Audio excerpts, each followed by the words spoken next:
Warning from God about the week of January 5th through 11th. First week of the year, and something big is going to happen this week. The world is going to completely change for forever.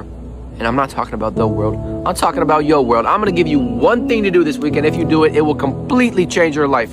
All you got to do is focus on God.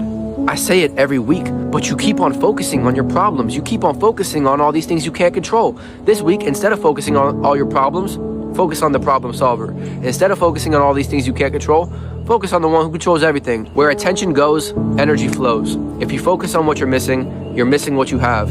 You want to know why you keep getting worldly results? It's because you're focused on the world. If you want to get godly results, you know what you got to do, right? You got to focus on God. Think about David and Goliath. Everyone saw Goliath and they were terrified because they were focused on the size of the giant. They were like, yo, that giant is a big old boy. That's a big old giant right there, man. We got nothing on him. David pulled up and he was like, bro, are y'all kidding me?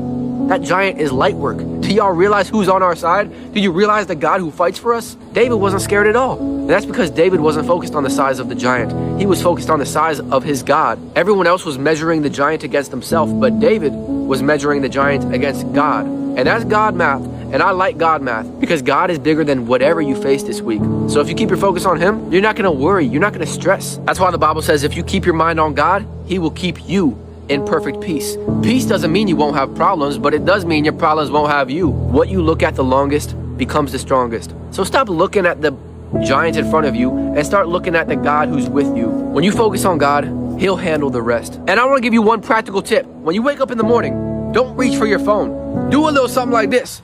Woke up this morning with breath in my lungs, giving God my praise. If I'm still breathing, then God isn't done. I'ma walk by faith.